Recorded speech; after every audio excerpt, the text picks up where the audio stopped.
There is no separation without crying. Memories just won't sit still. Those who stay carry the ones who left in their hearts. Love is never a burden to a lover.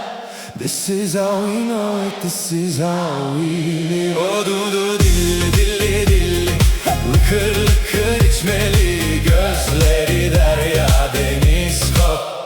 Konuştukça sanki can damarımdan vuruyor.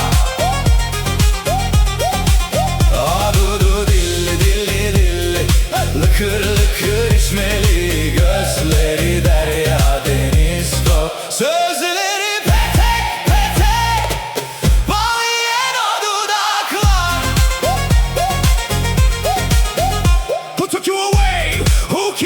in whose embrace did you sleep? Who held you close? Tell me, my sweet talking one. Is this goodbye? I have bowed my head to my fate. I accepted it as long as you are happy. Let me just burn. Oh, she is so sweet talking. Sweet talking.